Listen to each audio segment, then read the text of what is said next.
Praxis of Participation, a retro-prospection, is a platform for conversations around participation aimed at social equity and inclusion.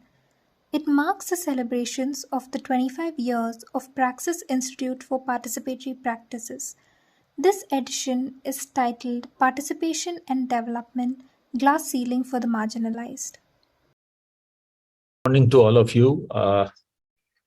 Let me thank in the beginning for inviting me to give a keynote address on the Silver Jubilee of the Prax on the issue of participation and development. Well, let me first congratulate you for having worked for 25 years on the important issue of participatory development, and to whatever extent help to elevate the level of living of the marginalized section. Therefore, as expected today, I will speak on a couple of issues with respect to the participation and development. What I will do is sort of give you a historical account of development of on the issue of participation and development, right from the beginning till today, so that you can have some idea, and if you can draw some lesson for your further development of strategies for improving the participation of marginalized section in development.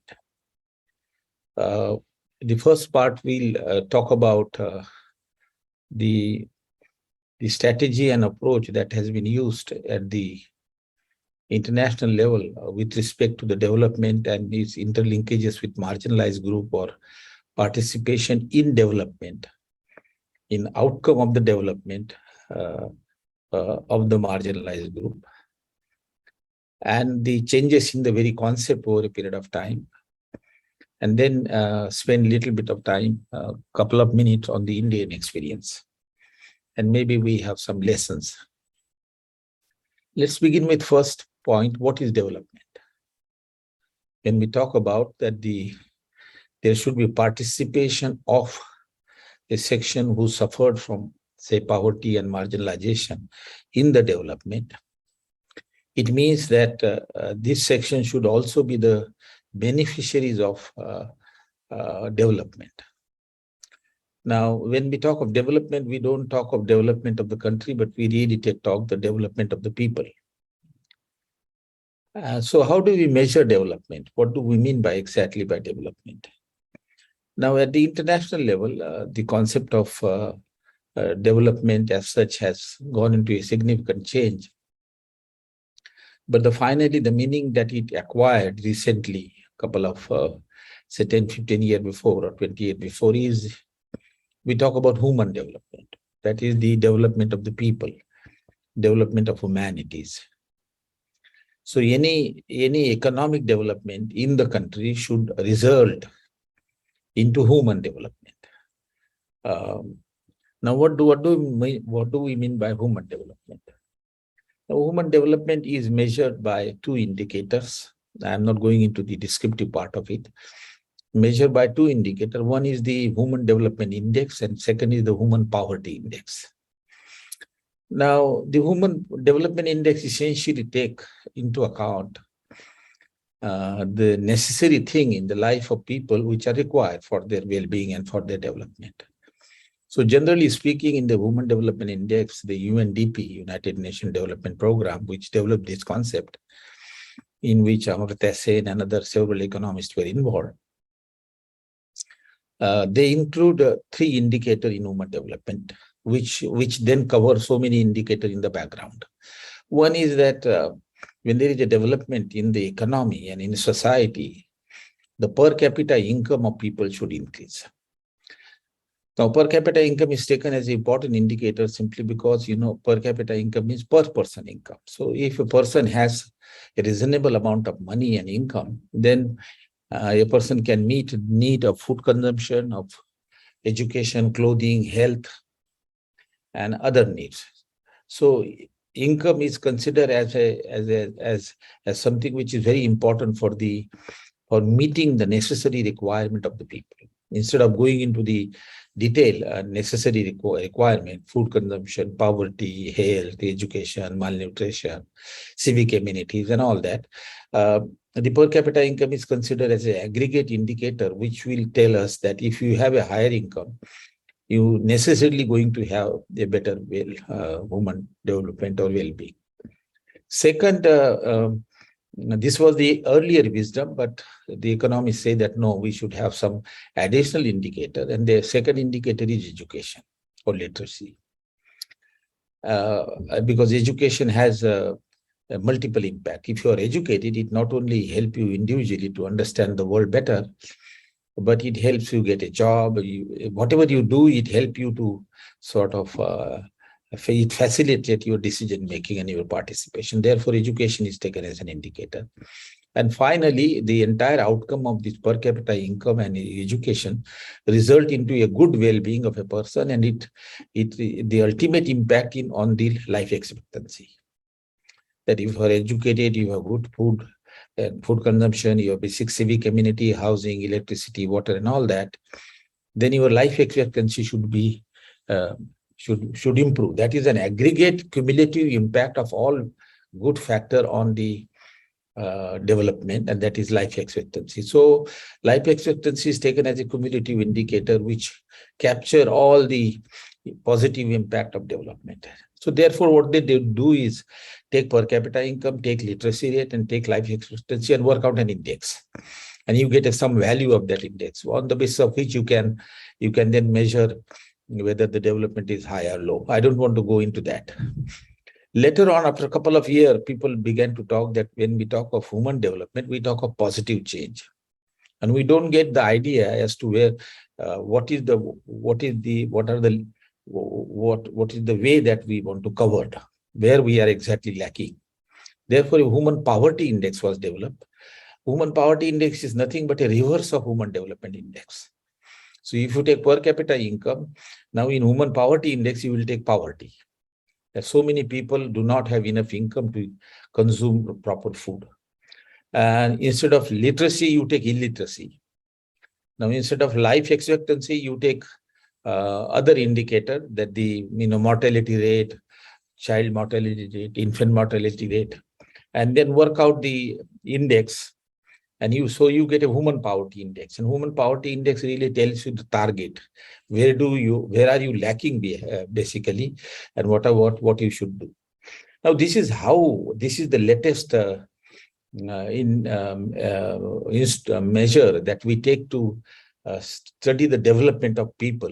Now it is called a sustainable development goal, and earlier it was we converted into a million development goal also, but now sustainable development goal. The Indian government has 26 million sustainable goal.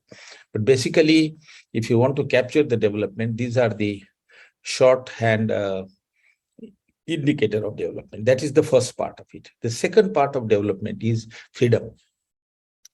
This shows you the equality, that everybody should have an equal level of living.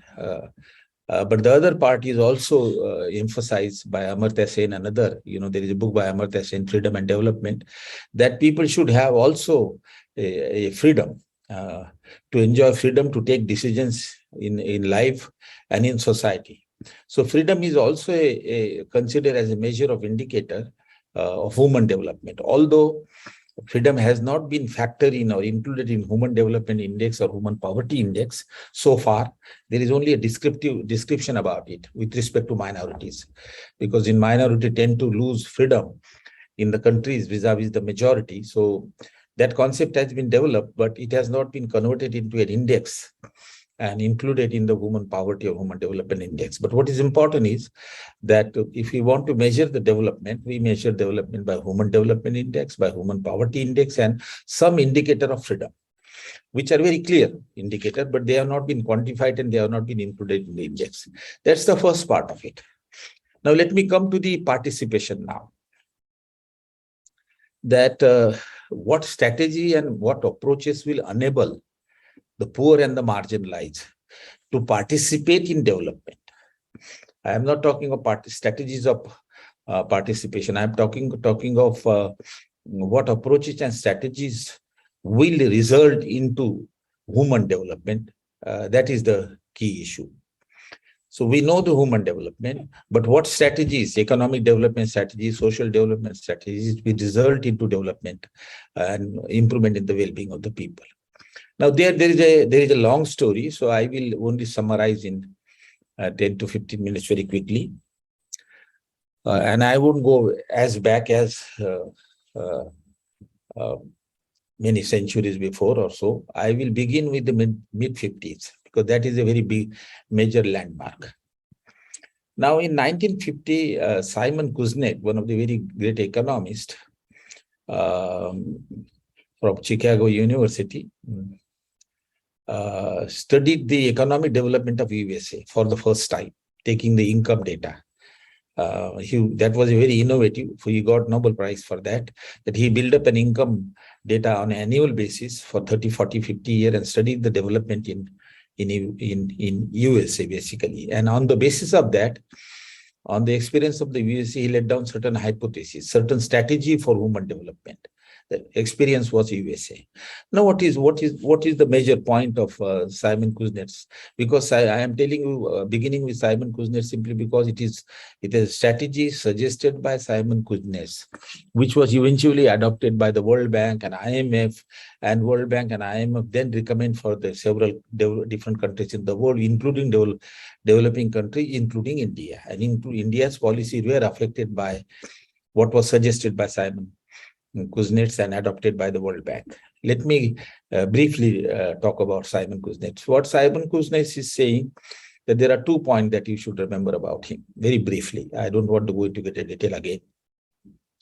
He says that the American experience showed that if you have a growth in income of the country, then the human development also improves. So income is the major criteria. Income determine everything. Per person income determine everything. If you have income in your hand, you can meet all your necessities. And therefore, income is a proper indicator's source of well-being.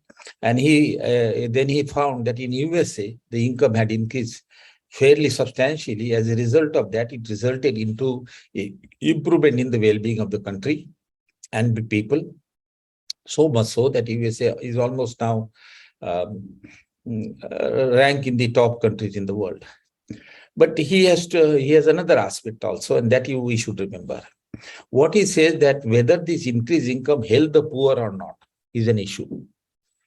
Income will increase, but if that increased income land in the hand of the people who already have a higher income, and it doesn't help the people who have low income, then that is not an growth which you can call around now. The word that is used is inclusive growth or pro-poor growth.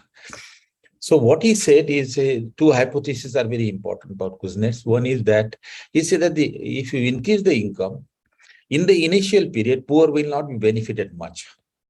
So income inequality will increase. But after 30, 40 years, the income began to trickle down to the poor. And as a result of that, poor people also benefit and poverty reduce. So it is called inverted U. Inverted U. In the beginning, income increases, but inequality increases as the income increases, and that helps relatively more the rich people than the poor. But after some time, there is a plateau, and then later on, the even poor began to benefit from increased income. So the inequality goes down. Therefore, you have a inverted U-shaped curve. So the model was, simple thing is, I don't want to go into it. The model was simple thing. Focus your policy on increasing the income. Increase the rate of growth of income. In the beginning, it may help the relatively poor, rich people more than the poor, but after some time, the poor will benefit. Through the trickle-down mechanism, increased income will trickle down to the poor, and as a result, poverty will reduce, well-being will reduce.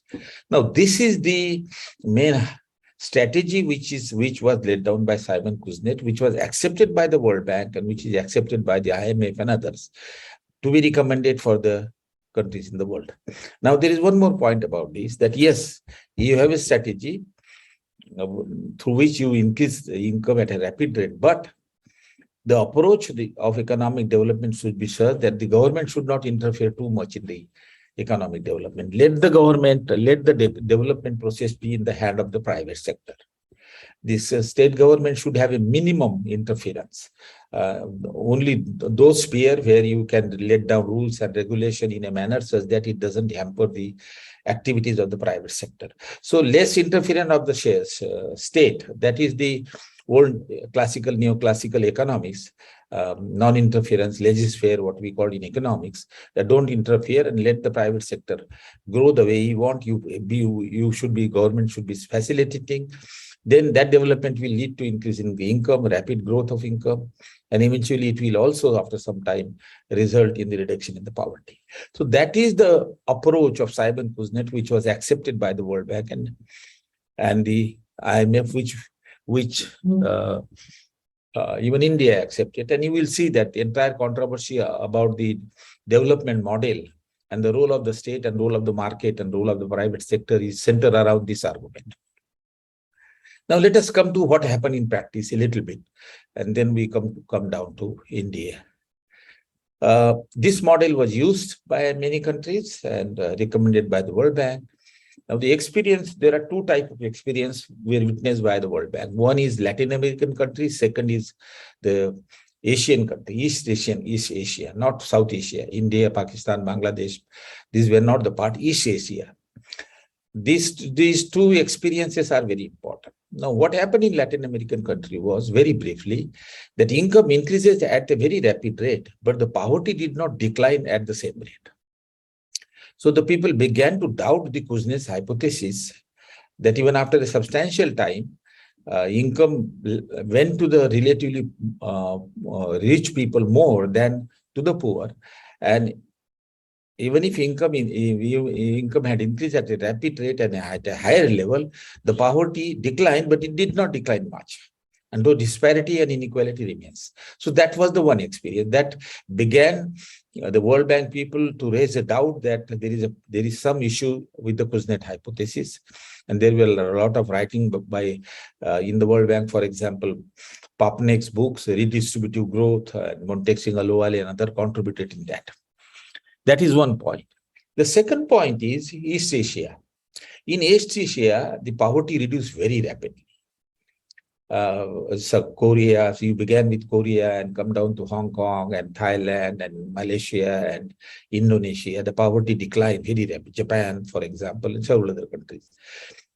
There was the unique experience of this experiment was that the poverty had declined, but the East Asian countries did not follow the same strategy of non-interference by the state.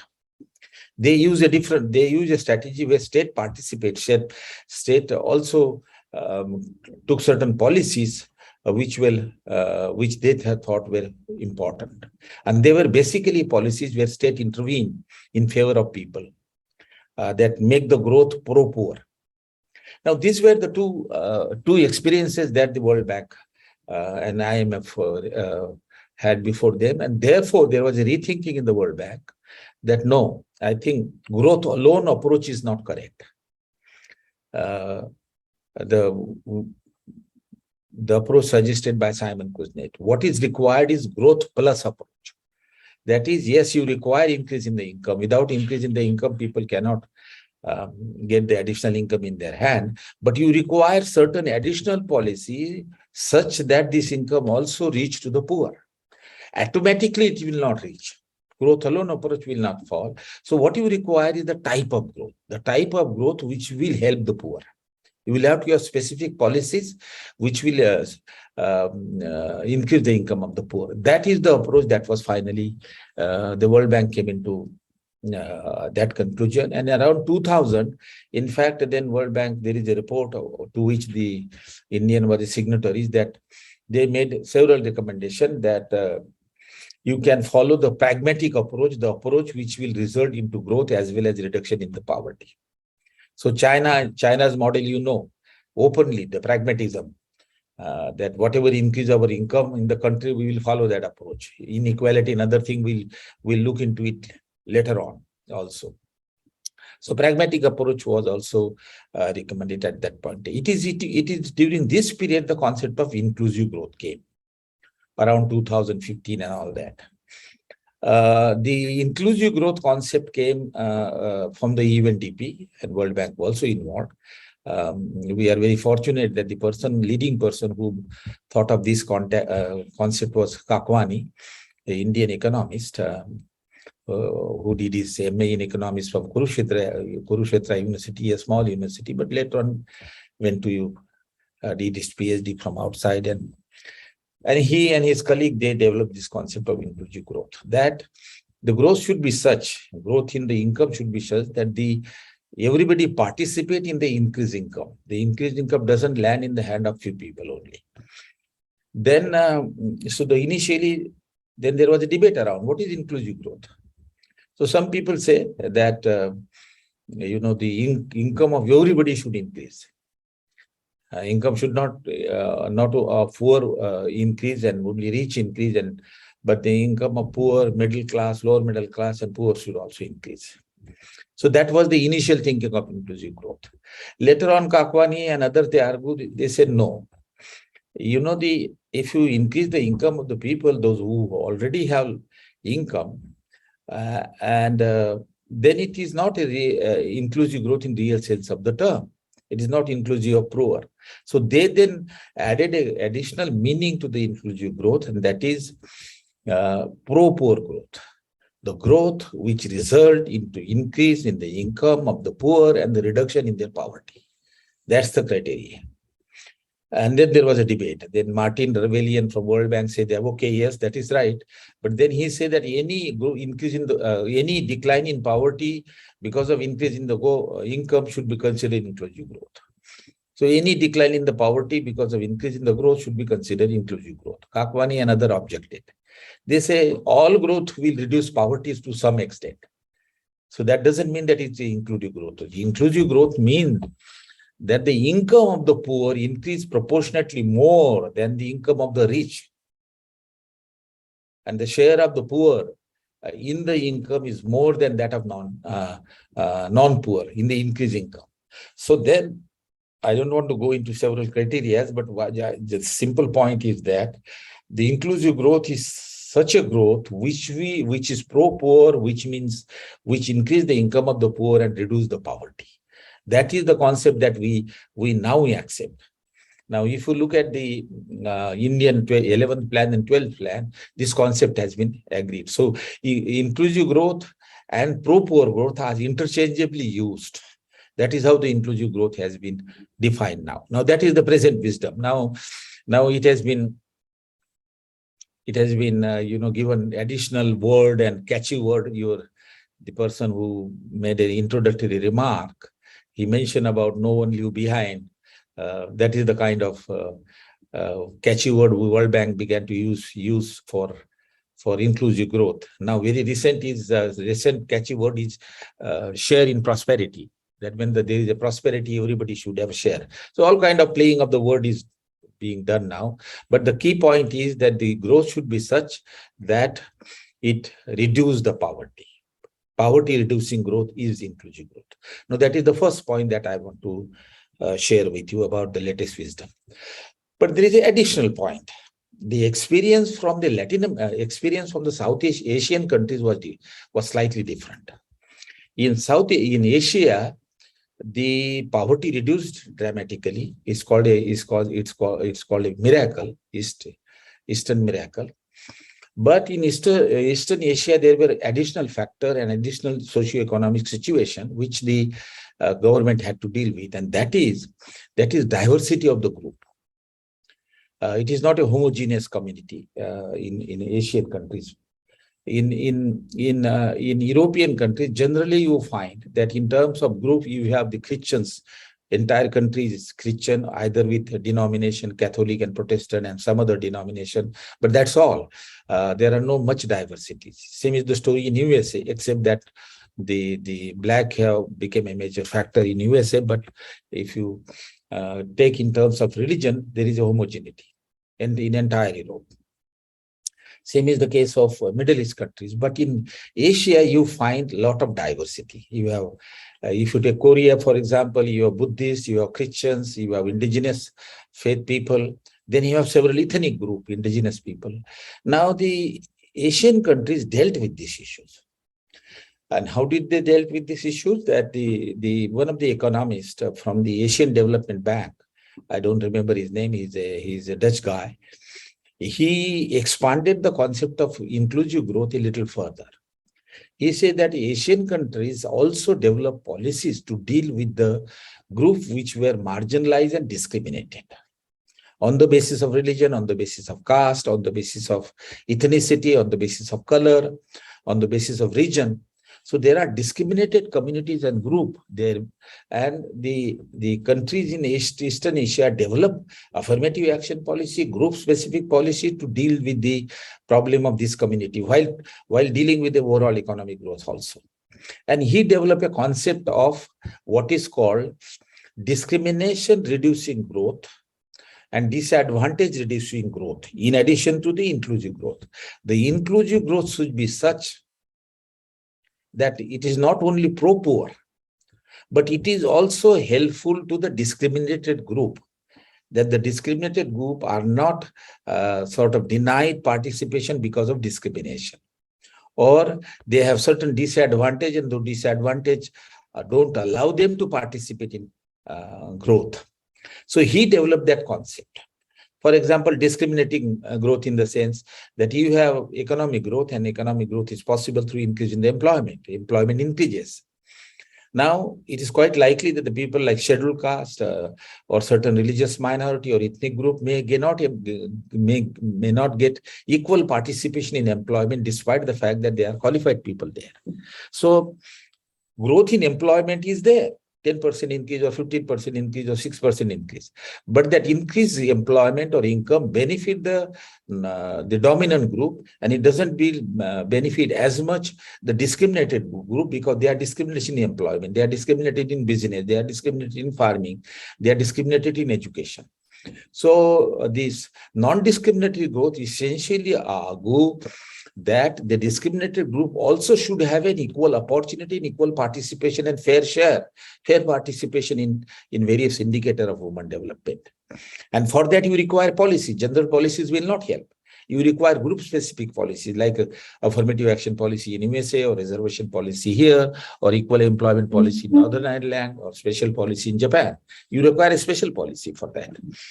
So the present wisdom, which also now World Bank agreed. So the concept of social exclusion and development now reached World Bank. And the World Bank has a special report. Maitreya Bodhiya Das, an Indian economist, she prepared the social exclusion report. When it was released, I was invited along with Oxfam. And so they talk that there is an exclusion of certain community. There should be policies which are of inclusive nature, that they are also included. About 2 months before, the World Bank invited me to give a online lecture on caste and equity, and what are the strategies we should follow in terms of inclusive development. So there was interaction for 1.5 hours where I brought how caste denied equal opportunities to the scheduled caste and low caste to participate in the increased income, increased employment, or increased educational opportunity. So let me summarize now. So what inclusive growth and what participatory growth means, that it is an inclusive growth in the sense that it is pro-poor, that it also helps the discriminated communities, and that you have to have a policies. The growth has to be such that it reduces the disadvantage of discriminated community. Disadvantage means what? That they have less education, they have less resources with them, land and entrepreneurship.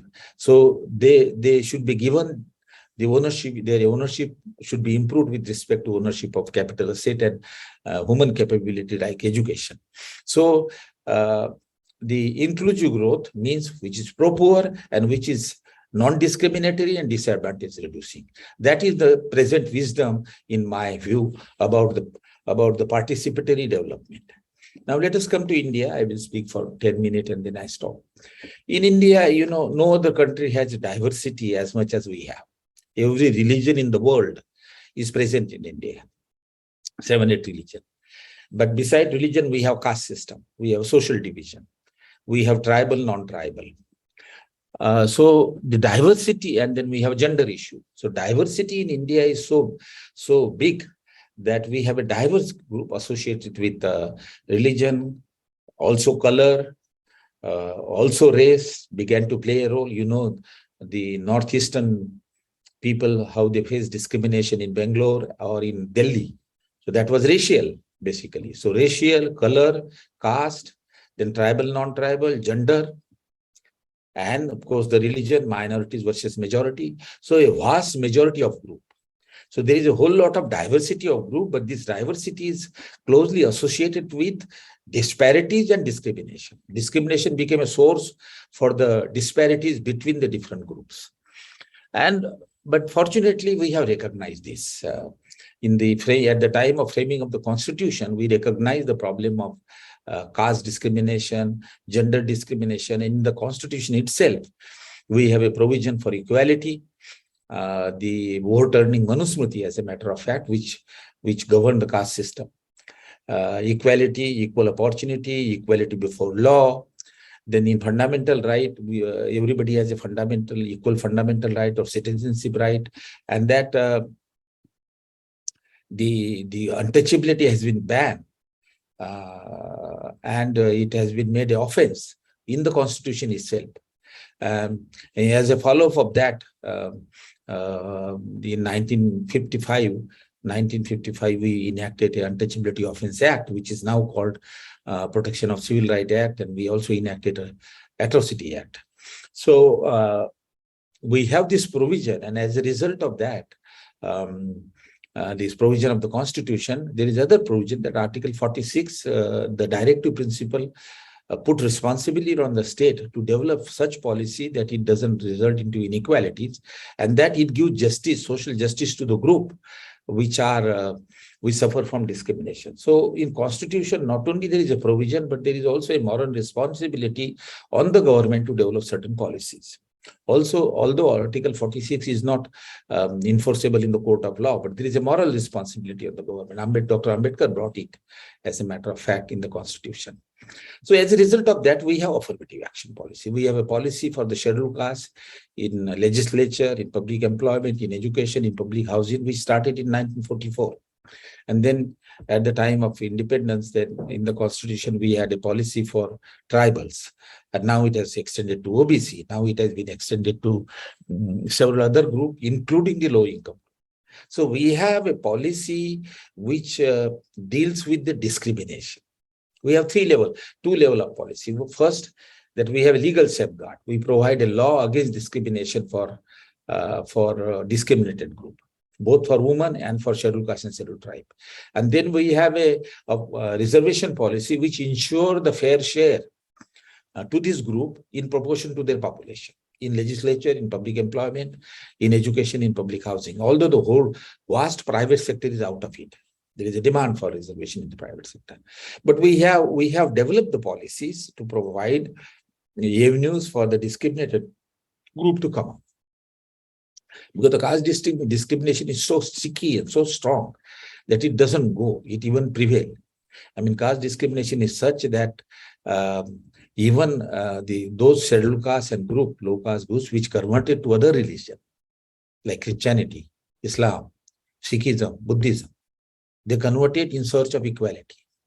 But caste discrimination is so sticky that the discrimination of the scheduled caste even persists in Christianity, in Islam, in Buddhism, in Sikhism. And you know that the churches of India has developed the affirmative action policy for the Dalit Christians. There is a demand for Dalit Christian, Dalit Muslim to have a reservation policy.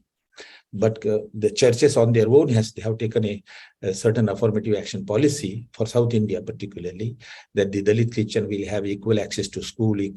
They will also be participating in a higher position as a priest and in employment also. So caste discrimination is so stubborn that even conversion to religion which believe in equality, they are not able to overcome it. Caste discrimination based on greed, economic greed. Therefore, those high caste who converted to Christianity or Islam or to Buddhism, they retain their urge for economic benefit vis-a-vis the scheduled caste and denied. So therefore, you find the problem of the low caste and particularly untouchable very, very sticky. But we have taken policies, even for the religious minorities. We have policies for the Muslim. After Sachar Commission report, we have taken certain policies, if not reservation policy, but policies for focusing on Muslims. We have policies for Christian and Buddhists in the constitution that we protect their cultural right, and also we give them liberty to set up the education institution. So Christian, Muslim have a lot of autonomous education institution where reservation is not applicable. And as a result of this, I have looked into the figure, the enrollment rate and of Christians and the Jain and the Sikhs and the Muslim is much, not even not Muslim, of minorities much higher than Hindu, because of the educational institution which have been given to them, and that right that they have. But the issue continues. The discrimination still persists. And with all indicator of human development, you will find that the scheduled caste and scheduled caste lag behind the OBCs and the high caste even today. You take per capita income, you take poverty, you take any indicator of malnutrition, you take civic amenities like bad housing, proportion of the people living in slum, and of course the lack of freedom. The scheduled caste do not enjoy the same citizenship right as the others enjoy. They are denied those rights on the ground. Between 1995 and 2015, there are about 2.5 lakh cases registered by the Dalit with the police for denial of equal right under Atrocity Act. So on an average, it is 14 to 15,000 cases are registered annually. So scheduled castes have not got the equal citizenship right as on today, although there has been a sufficient improvement, quite improvement, but the problem persists.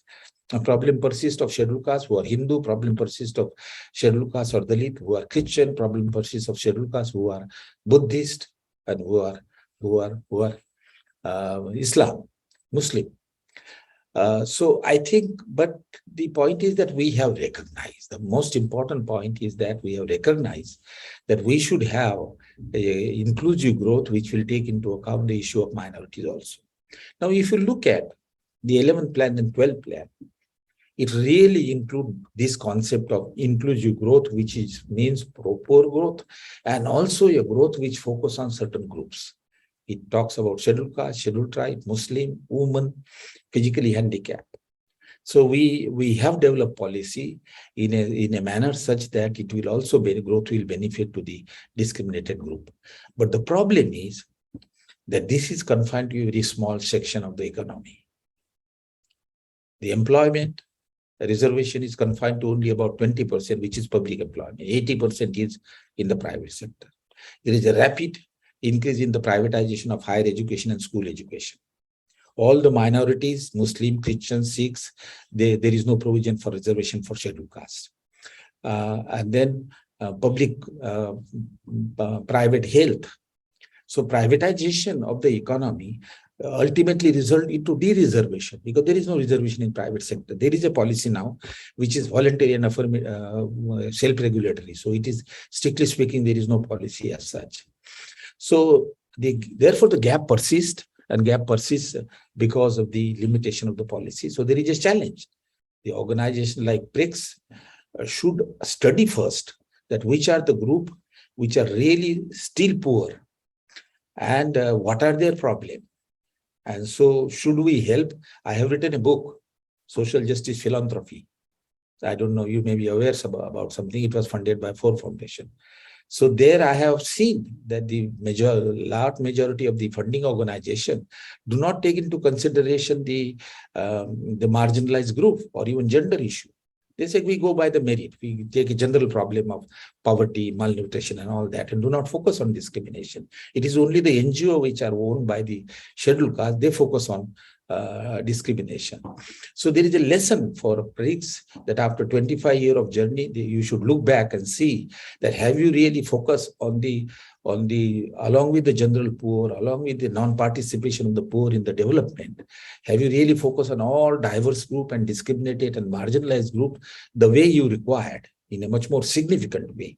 That includes scheduled caste, scheduled tribe, women, and the religious minorities and other.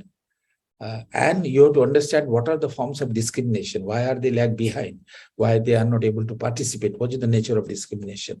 So should we develop a program to give a funding to the NGO which take these issues? I know that. I have studied several NGOs. They do not have an issue of untouchability and caste on their agenda at all. It's only some of the Dalit organizations, which like Martin Makwan, Pal Divakar, and Yani, and other they have taken, but not a whole lot of other institutions. They work on a very significant issue. Nobel laureate work on child labor and others, and many other issues. But the caste discrimination is not the issue which is on the agenda of several NGOs, and it's not also substantially speaking on the agenda of several funding organizations. I think these are some of the points that I wanted to share with you. Thank you very much for inviting me and allowing me to share my thought with you. Thank you very much, Professor Thorat, for being part of the session and just giving us a glance of the various dimensions of inclusive growth. We have about 5 to 10 minutes. So are there any questions from the participants for Professor Thorat?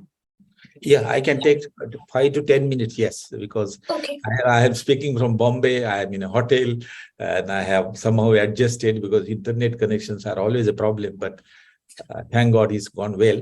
I can take 10 more minutes and then I have to push off. Okay. So are there any questions? You can read out if there is a written question or orally people can ask.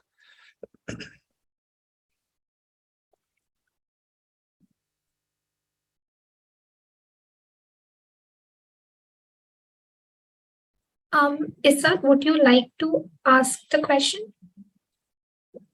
Maybe just elaborate on it.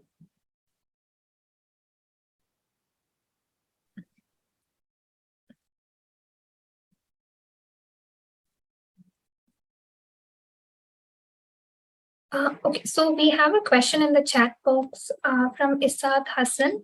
So he's asked reservation. Yeah. Sorry, a reservation, what would that mean, as you mentioned? Okay. Please go ahead, Professor. Okay. See, reservation means, basically it means the following. That in a society, there are certain groups which do not get equal right and equal opportunity and are not treated equal before law on the basis of identity, not on the basis of merit. So you have Black in USA, you have Latinos in USA, now the Asian American becoming issue of discrimination.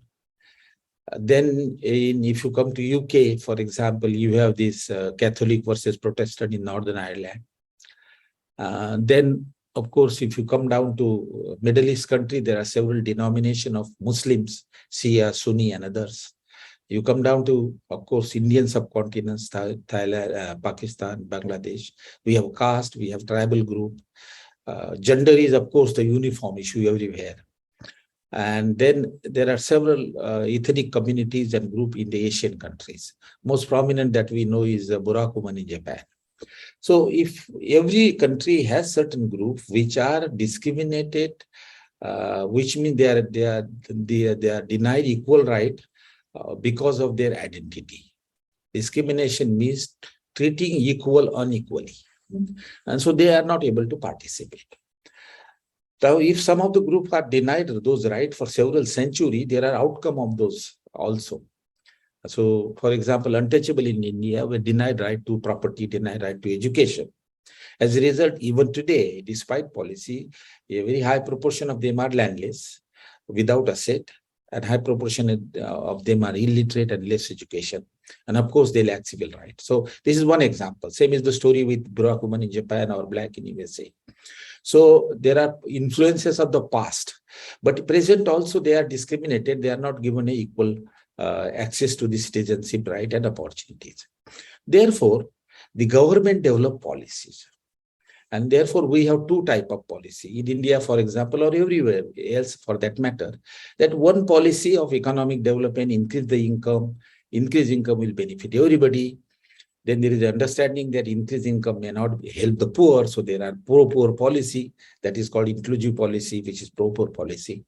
But also, even if you have a policy for economic growth, increasing income, even if you have a policy for pro-poor growth, helping poor, yet the discriminated people may not be able to participate in that policy because of discrimination. So therefore, government develop policies for them. There are three components of this policy anywhere in the world, for example. One is the law against discrimination. So that if you are discriminated, you can go to the court and get a justice. So in every country, there is a law. Civil Rights Act in 1964, Martin Luther King, and everywhere. And in India, we had after the adoption of Constitution, we have Untouchability Offence Act. And Citizenship Act itself is the act which gives you equal right. So legal provision against discrimination, same as it's also in Japan. But law only gives you opportunity to go to the court whenever there is a discrimination. But you are denied opportunity in employment, you are denied opportunity in business and several other economic and social life. In education institution, you know how education, the discrimination education has now come in the forefront, resulting into several suicide cases by the Dalit student. So discrimination in education. So therefore, the second policy is developed by all the government that, okay, since they are discriminated and they don't get equal opportunity, giving them equal opportunity by the high caste or by the whites or by male for women will take time. So we will give them share in proportion to their population, so that at least they get a justice. So there is a second policy which is called affirmative action policy in USA, equal employment policy in Northern Ireland, reservation policy in India, special measure in Japan. Now, so these are the policies. You can put them together. These are the policies. I will call them the group focus policies for the discriminated group, if you want to take all of them together. This is the second instrument that is used everywhere. And the third is, of course, that several countries use the education program and social reform and other reform movement to reduce those norms which are discriminatory. The classical example is that of women's movement in USA and India. The women's movement in USA has resulted into several policies by the American government.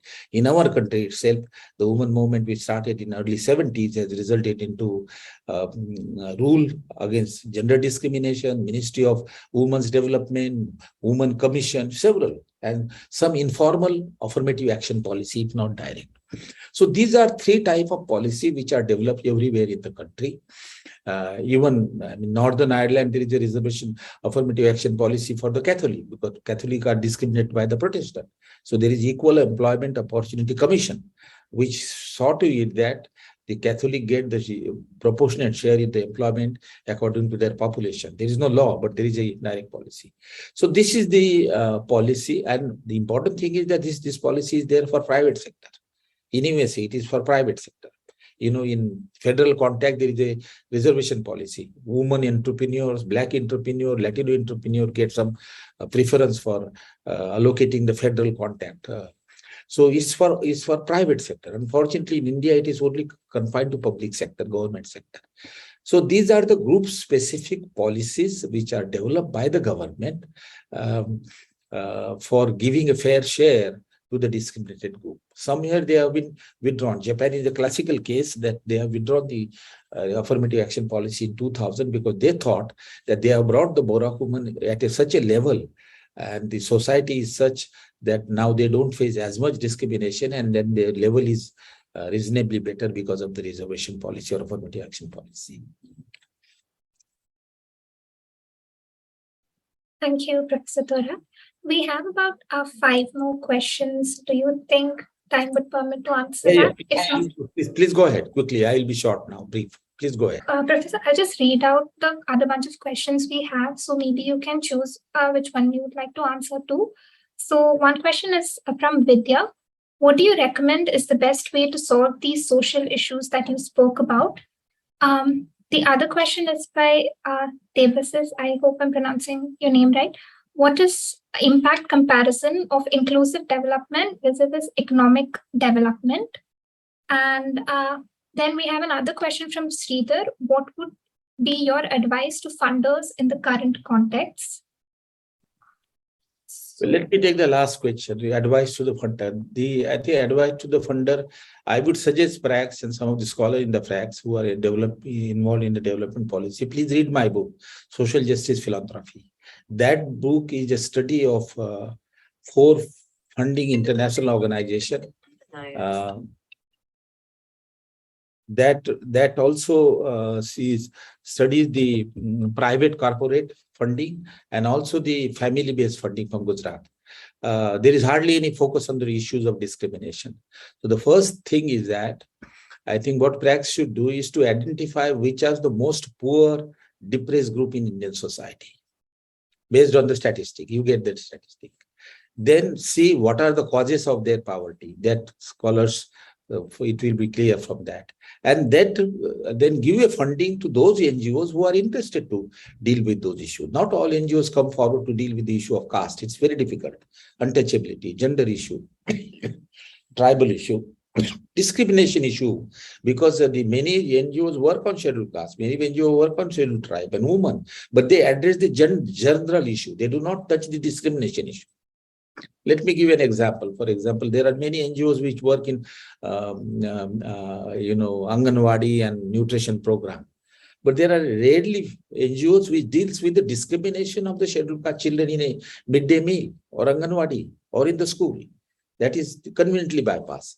So my suggestion would be that you should identify this theme and earmark certain funding for this purpose and give it to those NGOs who are willing to do it and provide incentive also. That is one. The second question about reservation was, can you repeat reservation?